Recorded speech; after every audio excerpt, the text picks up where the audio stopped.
tout le monde, j'espère que vous allez bien. Alors aujourd'hui on se retrouve pour une vidéo first impression. Je voulais avec vous tester ce tout nouveau fond de teint. Il s'agit de celui de chez NARS, vous le connaissez déjà probablement tous, parce qu'on entend parler que de lui en ce moment sur les réseaux sociaux, soi-disant que c'est le meilleur fond de teint du moment. Il y a énormément d'influenceuses qui ne jurent plus que par ce fond de teint là, mais il y a aussi énormément d'influenceuses qui l'ont reçu gratuitement. Du coup moi j'ai voulu tester, me faire ma propre opinion. Personnellement je l'ai acheté sur le site Fil Unique.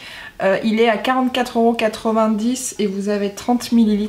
Il y avait un code promo de 30%, du coup j'en ai profité, donc avec les frais de port je l'ai eu au final pour 36€. C'est un fond de teint qui est censé durer 16 heures sur la peau. Il contient de la pastèque, de la pomme et de la framboise, ce qui permet de lisser un petit peu la peau, et au fur et à mesure des heures dans la journée il est censé s'améliorer, avoir une meilleure qualité sur la peau.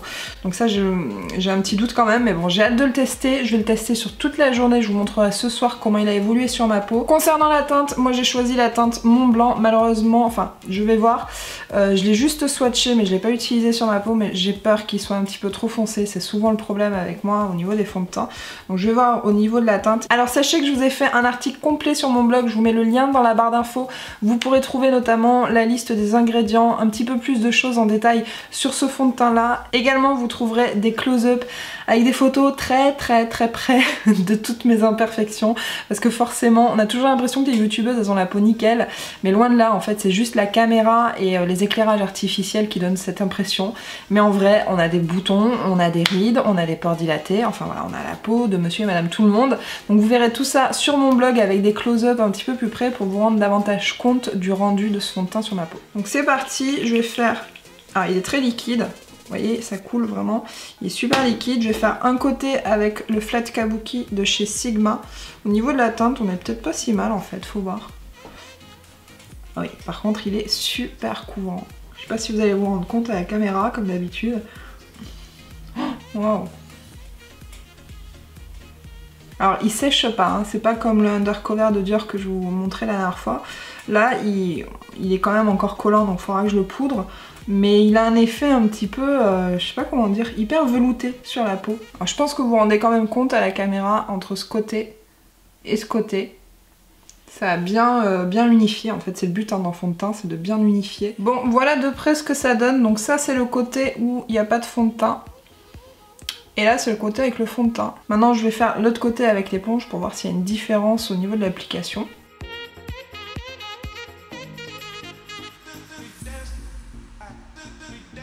Alors voilà, je l'ai appliqué des deux côtés. Je ne sais pas si vous allez vous rendre compte à la caméra, j'ai essayé de vous zoomer un petit peu, mais on voit clairement qu'au niveau du front, il marque énormément les rides.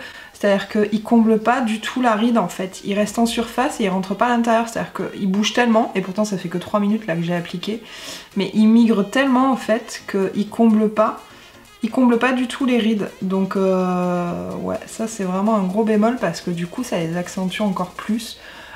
Pareil au niveau du pli de l'œil, il a tendance à énormément bouger, d'où l'intérêt de bien le poudrer parce que vous voyez il part direct dans les plis, c'est un truc de dingue, là j'ai l'impression d'avoir pris 10 ans. C'est une blague, je pense que toutes celles qui en sont fans ont 20 ans, c'est pas possible. Il garde quand même un effet lumineux sur la peau, vous voyez, c'est pas un effet glowy non plus, mais il n'est pas mat. D'où l'importance de le poudrer parce qu'il bouge quand même, il reste vraiment un effet gras sur la peau, donc il faut vraiment le poudrer, mais il a quand même cet effet lumineux. Au niveau de la teinte on est bon, donc là pour ma part le Mont Blanc ça me correspond, il n'est pas trop doré. Maintenant il faut voir sur la journée s'il va pas s'oxyder. Paraît-il qu'il est encore mieux au fur et à mesure que les heures passent, donc j'appréhende un petit peu, mais bon voilà, je vais finir le reste de mon maquillage, je vais laisser passer quelques heures et je reviens vers vous, voir un petit peu l'évolution. Bon, avant de partir je voulais quand même vous montrer un petit peu le rendu avec le maquillage et la poudre. Voilà, de loin ça passe, moi de près ce que je constate c'est vraiment ce problème au niveau des rides, là au niveau du front c'est énormément marqué. Je vous ai fait des close-up là pendant la pause maquillage, je vous ai fait des close-up que je vous ai mis sur mon blog, donc vraiment allez voir parce que vous allez voir vraiment la différence avec le côté maquillé et le côté pas maquillé. Allez checker ça sur mon blog et là ça va être plutôt flag. Au niveau de la teinte je suis super contente parce que pour une fois on est hyper raccord. Voilà, parce que si vous avez vu ma vidéo sur le Dior Undercover, vous savez que c'est pas évident pour moi avec une peau claire de trouver ma teinte. Au niveau des joues, il est nickel pour l'instant. Je dis bien pour l'instant parce que ça fait juste 3/4 d'heure que je l'ai. Au niveau des joues, il n'a pas marqué les zones de déshydratation.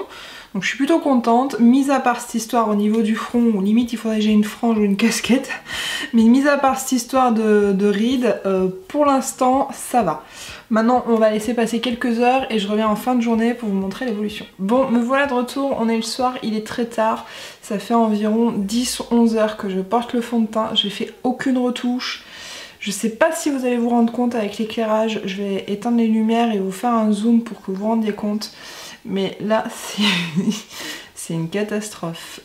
Franchement, j'ai tous les défauts de la peau qui sont marqués. Donc voilà, de près, voilà, j'ai tous les pores ici qui sont dilatés. Je brille, j'ai même du fond de teint qui s'est déplacé dans le coin. J'ai toutes mes ridules qui sont marquées partout. On voit que ça. Voilà, le fond de teint s'est tout déplacé là au niveau du nez. Pareil au niveau du menton, voilà, partout là, ça s'est tout déplacé. Voilà. La seule zone qui n'a pas bougé, c'est vraiment au niveau des joues. Voilà, là où la peau est à peu près normale. Pour tout le reste, si vous avez la peau grasse, si vous avez des rides et des ridules, si vous avez des pores dilatés, enfin si vous avez une peau qui vit, tout simplement, c'est pas le top, hein, mais alors... Je suis dégoûtée quand même. Bon, voilà ce que moi je peux en dire. Et encore, je ne l'ai pas porté 16 heures. Alors, je n'ai absolument pas vu d'amélioration au fil des heures, comme ils ont tendance à le dire sur leur site. Au contraire, j'ai plutôt vu une dégradation. Maintenant, je dis pas que c'est un fond de teint qui vaut rien. Je pense juste que c'est un fond de teint qui n'est pas du tout adapté à mon type de peau.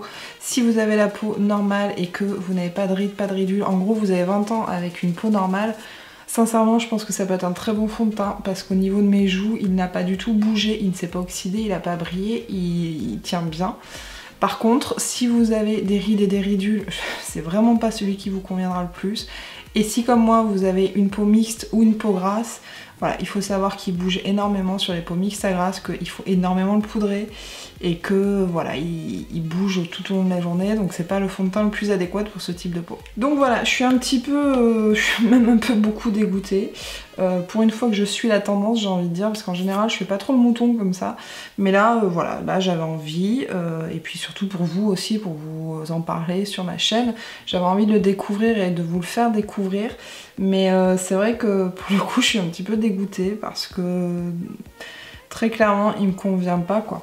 Donc je m'en servirai sûrement sur des clientes, mais sur des clientes qui ont une peau normale, une peau jeune et qui ont la peau nickel.